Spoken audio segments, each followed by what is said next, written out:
soberano, Deus é justo e Deus é objetivo em seus propósitos. Tanto é que a palavra age com lisura, com liberdade e expõe o projeto divino para o nosso caminhar, dentro daquela ação objetiva da graça de Deus. Amorosamente Deus opera os seus atributos, vários atributos, amor, bondade, misericórdia, longanimidade, todos os seus atributos, Deus disponibiliza, dando oportunidade ao homem, porque Deus é amorosamente longânime. Então Deus dá sempre oportunidade. Esta noite é uma noite de oportunidade para tantas pessoas, para fazer uma revisão de rota, adequar melhor a estrutura do caminhar. Muitas vezes nós agimos comparativamente.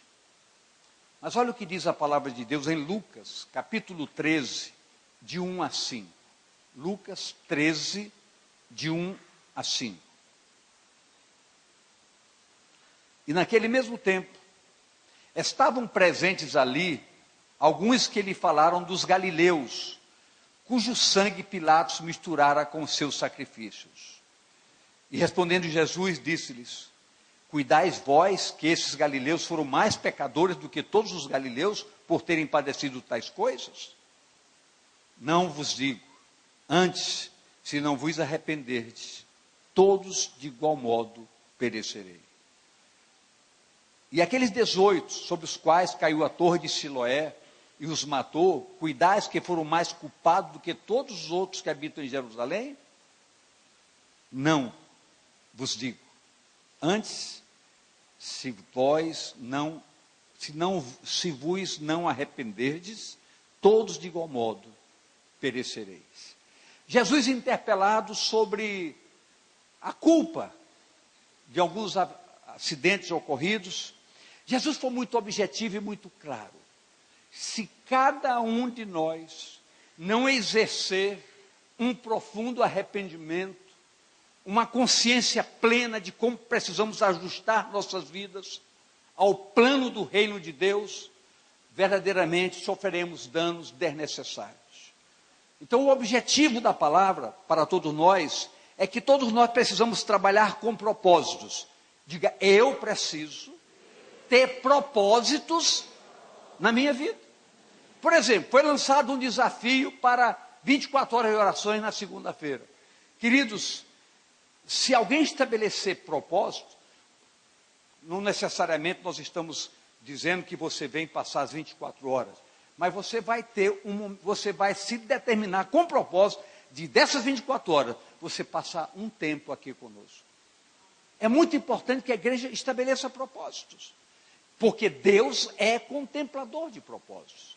E quando nós contemplamos propósitos, quando nós estabelecemos propósitos, verdadeiramente Deus se interessa em permitir que o nosso propósito se cumpra. Porque são propósitos objetivos, santos e verdadeiros. Precisamos ajustar nossa vida aos parâmetros do reino de Deus e à sua palavra. É sem dúvidas um processo desafiador, chamando a igreja a uma tomada de posição, a ser uma igreja posicionada, quanto ao seu aperfeiçoamento. Quando nós entendemos isso, nós também de liderança pastoral entendemos que Deus nos tem chamado, estabelecendo o propósito de ensinar a igreja para uma caminhada. Porque todo propósito nesta área objetiva, permitir que ensinados e aprendendo a manusear a palavra, e uma igreja que ora, uma igreja que busca um compromisso efetivo com o Senhor, que se consagra, é uma igreja que vai caminhando num processo de aperfeiçoamento. E é preciso que eu entenda que cada dia eu preciso me aperfeiçoar mais. Cada dia eu entendo que cada dia eu preciso dar um passo a mais, melhorando meu relacionamento com Deus, e em decorrência, melhorando meu relacionamento com a minha esposa, com os filhos, com a igreja, aonde quer que eu vá, eu preciso tomar conta, para que eu entenda que a minha vida tem que ser um referencial que testemunha que a presença de Deus está presente na minha vida. que a presença de Deus é real na minha vida. Mas entenda isso. Olha o que nos diz Filipenses 3, 12 a 14. Filipenses 3, 12 a 14.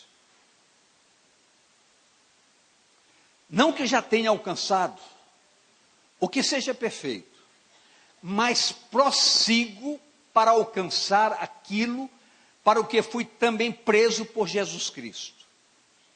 Irmãos, quanto a mim, diz o apóstolo Paulo, não julgo que haja alcançado, mas uma coisa faço. Diga aí, eu preciso fazer. É que, esquecendo-me das coisas que atrás ficam, e avançando para a questão diante de mim, prossigo para o alvo, pelo prêmio da soberana vocação de Deus em Cristo Jesus.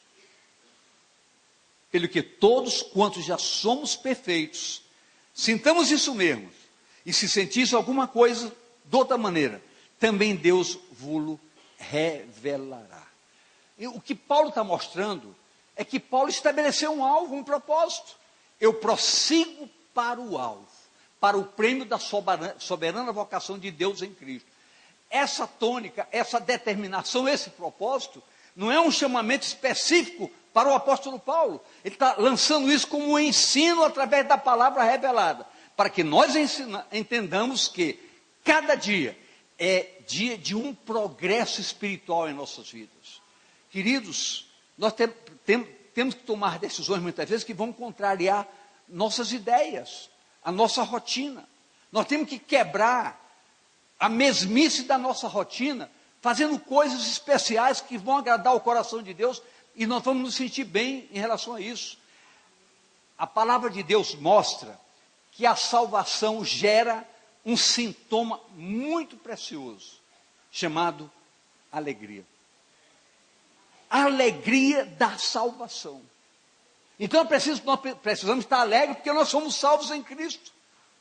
Mas precisamos então estabelecer toda uma rota que que essa salvação seja aperfeiçoada, desenvolvida, aperfeiçoada, gerando alegria para os nossos corações.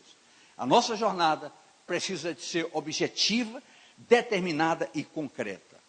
Mas escute, a ação da igreja no seu comando ministerial, embora sofrendo desgastes às vezes, não pode parar, é avançar para não permitir que a lâmpada se apague.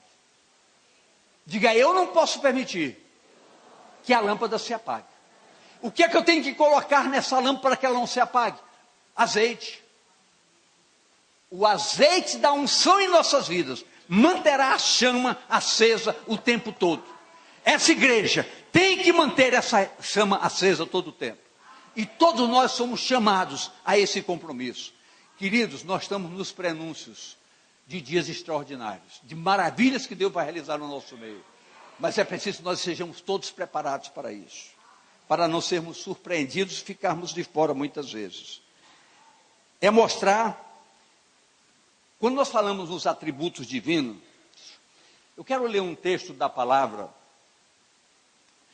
Esses 2 versos, eles mexeram muito comigo esses dias. É Isaías 38, 16 e 17. É Deus dizendo, através dos meus atributos, das minhas disposições, coisas vão acontecer em sua vida. Preste bem atenção, Isaías 38, 16. Senhor, com estas coisas, teus atributos, se vive, e em todas elas está a vida do meu espírito. Portanto, cura-me e faze-me viver. Queridos,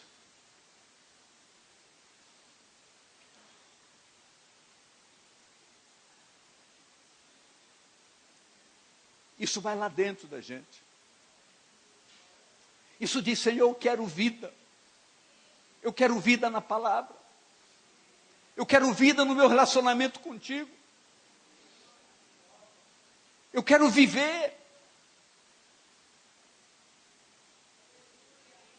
Eu quero viver a essência da tua graça.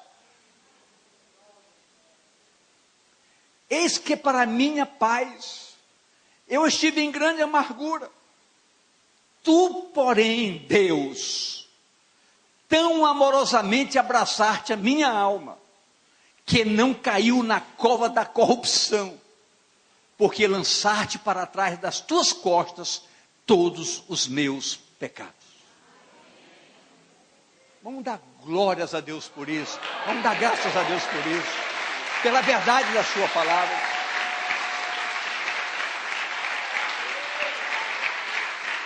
Então é a palavra dizendo: Senhor, os teus atributos todos estão disponibilizados, para que haja cura na minha alma, para que haja vida no meu ser, para que as angústias não me atormentem, mas que eu possa estar de pé na tua presença.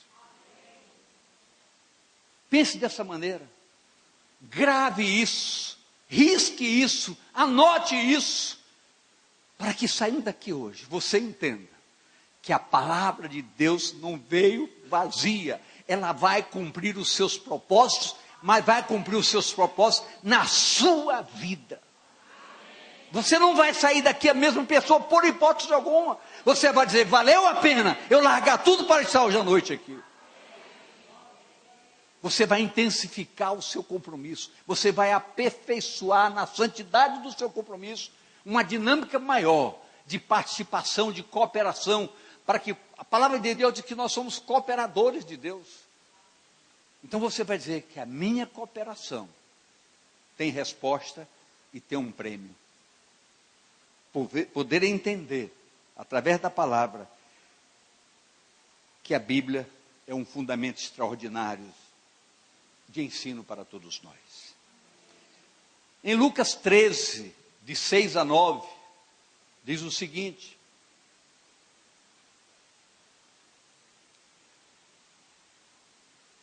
e dizia esta parábola: um certo homem tinha uma figueira plantada na sua vinha, e foi procurar nela fruto, não o achando. E disse ao vinhateiro: eis que há 3 anos venho procurar fruto nesta figueira, e não o acho. Corta-a, porque ela ocupa ainda a terra inutilmente. E respondendo ele, disse: Senhor, deixai-a este ano, até que eu a escave e a esterque. E se der fruto, ficará. E se não, depois mandarás cortar. E ensinava no sábado, numa das sinagogas. Queridos, eu quero dizer algo para nós entendermos nesta noite. Quando nós vimos, o primeiro texto que nós lemos, falando sobre os que morreram na torre de Siloé, é Deus dizendo que a nossa responsabilidade é muito pessoal. Eu não posso avaliar, nem aprimorar a minha atitude em relação a mim mesmo, fazendo comparações pelos erros dos outros, pelos acertos dos outros. Eu preciso entender, e que cada um nessa igreja entenda: a nossa salvação é individual. Diga: a minha salvação é individual. Diga: eu sou o único responsável. Então nós temos que aprimorar esse entendimento para que não façamos comparações e nos avaliemos em função do comportamento dos outros. Pelo contrário, a minha oração é que todos sejam santos, mas eu quero também ser santo. Então, queridos, esse texto que nós lemos agora, essa segunda etapa, somente Lucas fez a abordagem simples desse episódio. É um chamamento para que a igreja dê oportunidade a ajudar um ao outro.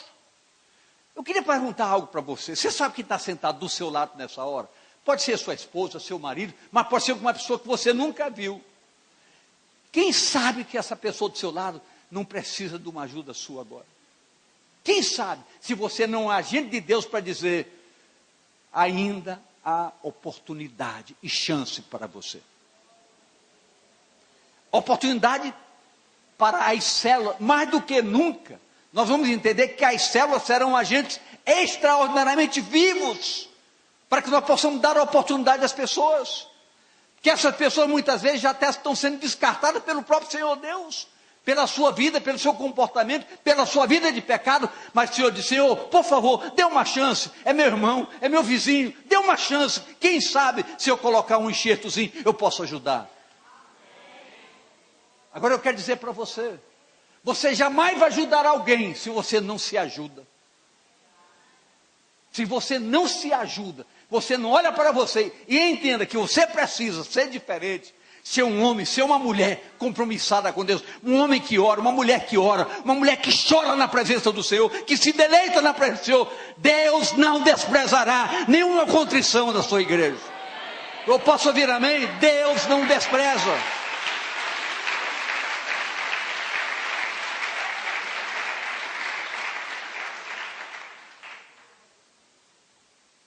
Um coração contrito, um espírito quebrantado, Deus não despreza. Deus não despreza. Nas células, nos discipulados, evidencia-se aí a oportunidade de sermos agentes de ajuda uns para com os outros. Então eu falei, quem sabe você tem uma pessoa do seu lado que você não conhece. Olhe para o seu lado. Se você não conhece, pergunta: como é seu nome? Você está bem diante de Deus? Você precisa de alguma ajuda? Por favor, você precisa de alguma ajuda? Você está preso em alguma coisa?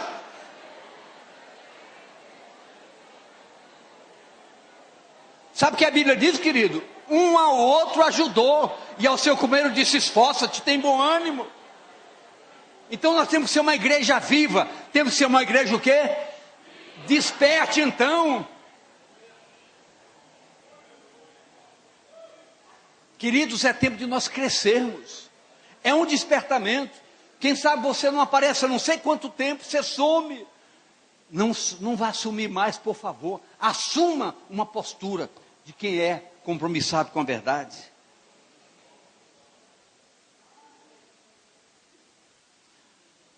Diga: eu posso ajudar alguém a mudar de rumo. Olha que nos diz Jeremias 2, 21. Jeremias 2, 21. Jeremias.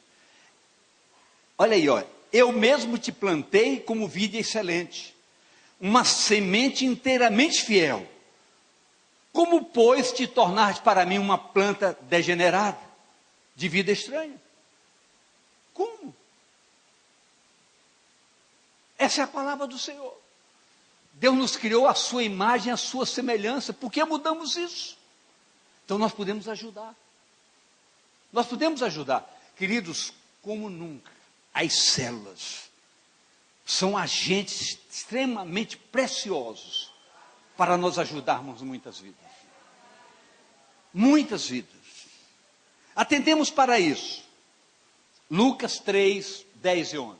Atentemos para isso. Preste bem atenção nisso. Você já ouviu várias vezes, você vai ouvir de novo hoje.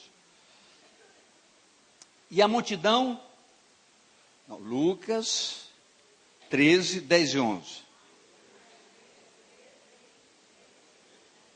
13, Lucas 13. 13. 10 e 11. E ensinava no sábado numa das sinagogas. E eis que estava ali uma mulher que tinha um espírito de enfermidade, havia já 18 anos. E andava curvada e não podia, de modo algum, endireitar-se. Andava curvada e não podia endireitar-se. Estava dominada por um espírito de enfermidade. Dominado. Entendimento. Diga comigo, entendimento é fundamental para nós. Não se pode trabalhar na cura de ninguém sem uma unção capaz de irromper contra o espírito de enfermidade. Não adianta. Até o próprio Jesus diz lá, Isaías 61, o Espírito de Deus veio sobre mim e me ungiu para fazer a obra divina. Então, a palavra diz que nós somos chamados a fazer obras grandiosas, como o Senhor diz. Obras maiores do que essas vocês farão. Então, se Jesus curava, Jesus fazia as coisas acontecer, a igreja tem autoridade para fazer as coisas acontecerem. Tem autoridade para isso. É preciso que o Espírito de poder adentre com verdade em nossas vidas, para que essa unção seja capaz de destronar principados e potestades. Então é preciso que nós entendamos isso. Sem entendimento, sem uma vida de consagração, não haverá unção disponível. A unção só se disponibiliza quando a santidade impera nos nossos propósitos. Eu posso ouvir amém? Então o entendimento é fundamental. Não se pode trabalhar na cura sem a unção capaz de irromper contra o espírito de enfermidade. É por isso que nós focamos há poucos instantes Isaías 38:16. É Ele que cura, Ele que dá vida. As disponibilidades de Deus, os seus atributos geram vida no nosso espírito, porque unge e nos capacita, nos habilita para fazer essa obra. A palavra diz, mas ela diz, mas nós temos que tomar posse do que ela diz. A Bíblia diz que a palavra traduz para nós o que nós podemos ser em Deus. E é uma verdade, mas eu tenho que me apropriar dessa verdade, com fundamentos.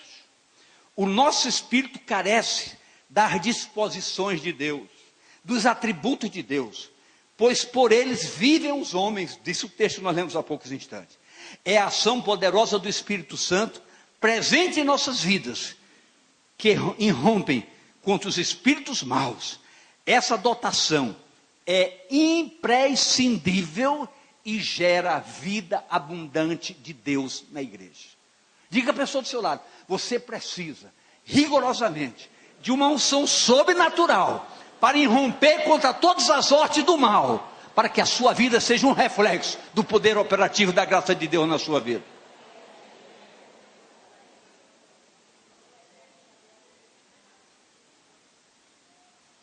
Vamos dar sequência no texto, Lucas 13:12. Lucas 13:12.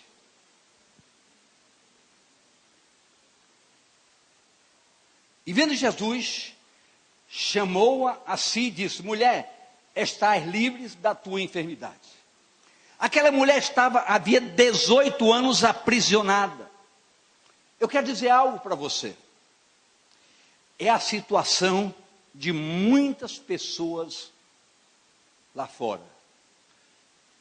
É bonitinho dizer lá fora. Não é verdade? E mesmo aqui dentro. E mesmo aqui dentro. Querido, muitas vezes nós estamos curvados. No começo desse culto, se falou aqui, porque o pastor Marcelo matou uma cobra dentro da casa dele, ele então ficou muito feliz, porque passou a ser o herói matador de cobras. Então ele disse hoje, temos que matar algumas cobras dentro da gente. Queridos, é uma brincadeira, mas é uma verdade absoluta. Existem coisas ainda em nossas vidas, que só Deus sabe, e nós sabemos, que irrompem com a nossa, dificultando a nossa prosperidade espiritual. Talvez a falta de um sacerdócio, a falta de uma comunhão sincera com Deus, a falta de um relacionamento de adorador de excelência. Todos nós, todos, sem exceção, eu e você, todos nós, precisamos aprimorar mais o nosso relacionamento com Deus. Todos nós. É imprescindível, que é urgente correr para isso. A última vigília foi uma das melhores que nós já tivemos aqui. Mas eu tenho certeza que a próxima será melhor ainda. Mas depende da nossa participação, da presença. De nós estabelecermos um propósito. Estaremos presentes, queremos estar nesse relacionamento precioso.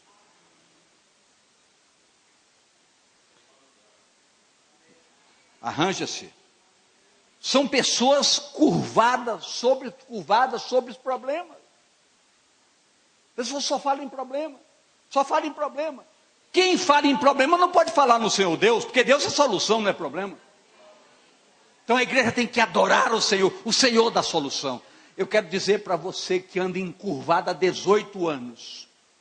Hoje, você pode se reerguer e dizer: há um Deus nos céus que muda a nossa história e o nosso histórico. Esse Deus fará mudanças radicais na nossa vida a partir de hoje, em nome de Jesus. Hoje, não é amanhã, não é hoje, em nome de Jesus. Você tem prisões que você não consegue sair. A igreja vive em prisões da pornografia. Muitos lares estão sendo afetados com pornografia. A internet veio para um bem e está sendo muito mal para muitos senhores e senhoras, muitos filhos, muitos pais. Os vícios. Queridos, nenhuma droga é mais poderosa do que o Senhor nosso Deus. Nenhuma droga é mais poderosa do que o Senhor nosso Deus. E eu digo a você, você pode se livrar hoje à noite dela, se você quiser.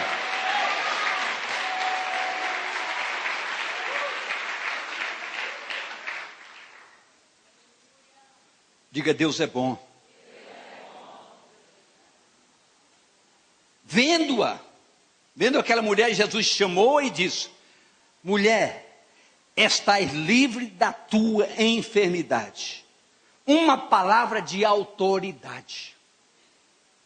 Nós precisamos de autoridade espiritual. A igreja precisa de uma palavra de autoridade. A igreja precisa ser uma palavra de autoridade. Estar livre. O espírito de poder neutraliza a ação do espírito mal. O que neutraliza a ação do espírito mal é o poder ativo da viva palavra de Deus. E nós somos chamados para sermos agentes propagadores da palavra de Deus. Mas como é que eu posso ser esse agente propagador com autoridade? Quando eu vivo a palavra. Quando eu não tenho um discurso, mas eu tenho uma vida. Eu posso ouvir amém mesmo? Então diga à pessoa do seu lado: não tenha um discurso. Tenha uma vida com Deus que fará diferença. A vida com Deus fará diferença. É o espírito que a igreja precisa ter disponível para agir. É aí que entra o desafio. O Senhor dizendo: coisas maiores do que essa farão. É vida no altar. Para que isso aconteça. Eu não quero me alongar, mas eu quero dizer a essa igreja. Então, tomando consciência, temos todos, diga inclusive eu, temos todos uma rota a trilhar. É impor as mãos com santidade, para que o reflexo da graça de Deus se propague e realize sinais, prodígios, milagres e maravilhas. Deus quer ver isso na sua casa. É que diz o verso 13. O verso 13, do capítulo 13 de Lucas. E impôs as mãos sobre ela. E logo se endireitou e glorificava a Deus. Queridos, é isso aqui, ó. Em nome do Senhor Jesus, recebe. Não é chamar você aqui para fazer você cair, para fazer um circo. Não é isso. Nós queremos que a unção penetre na sua vida e mude a história da sua vida. É dizer a você: você pode. Em Deus faremos proezas. Posso ouvir amém mesmo? Posso ouvir amém? Entendemos que somos agentes de uma unção. Diga, eu sou agente de uma unção. Então eu preciso colocar em prática esse agenciamento. É uma questão objetiva, de propósito, de determinação, de entender. Quando nós estamos falando agora, temos propósito de oração, propósito de consagração. Por quê? Porque nós queremos ver esses fatos acontecerem. E esses fatos só vão acontecer quando a unção estiver livre em nossas vidas. O que eu quero dizer com isso? Eu quero dizer que a unção pode estar paralisada por causa do pecado. O que paralisa a unção? O pecado. A liberdade do Espírito requer um ambiente propício, um ambiente estritamente adequado. E eu sou responsável para que esse ambiente esteja em plena santidade diante do Senhor, para que eu possa ser um instrumento de poder em suas mãos. E eu quero dizer que levantar as mãos sobre sua vida e ministrar, que o Senhor te abençoe, que o Senhor te fortaleça, que o Senhor te restaure, que o Senhor te cure, que o Senhor levante essa curvatura do erro, das prisões do passado. Hoje é uma noite em que o Espírito de Deus se manifestará para dizer, você pode receber. E eu digo, receba em nome do Senhor Jesus. A glória de Deus se manifestará. A água do trono da graça que brota do trono do Senhor se derramará sobre sua vida. E diferenças terríveis e maravilhosas acontecerão para o seu próprio bem. Eu estou te abençoando em nome do Senhor Jesus Cristo, o Filho de Deus.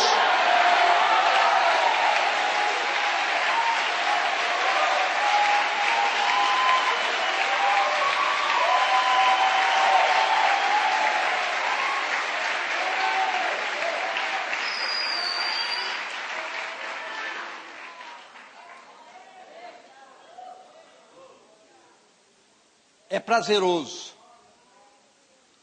é muito prazeroso sermos agentes da graça de Deus.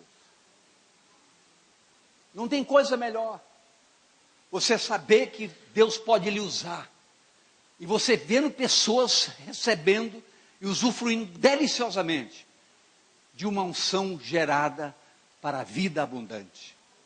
Quando Jesus disse, eu vim para que vocês tenham vida, e vocês a tenham em abundância, ele não brincou não. Ele disse, a vida que eu vos dou, está além da vida natural. Muito além.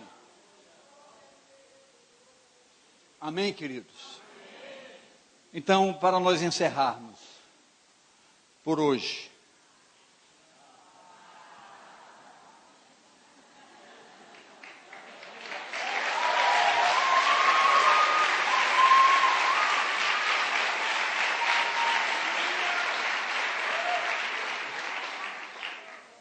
deixa eu dizer algo para você.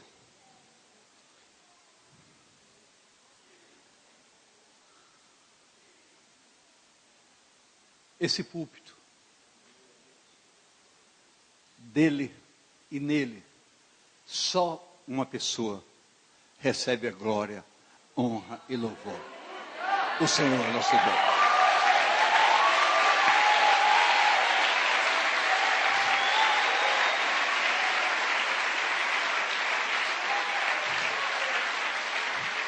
Eu falei há pouco que é prazeroso ser agente da graça de Deus. E realmente é prazeroso.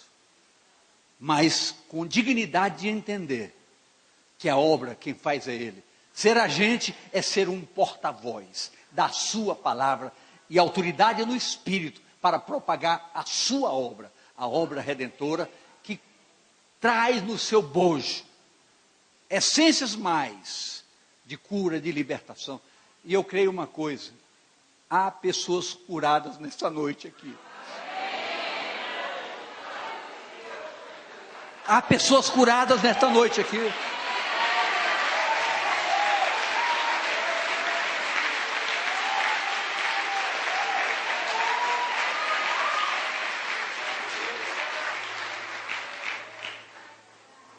Vamos ficar de pé.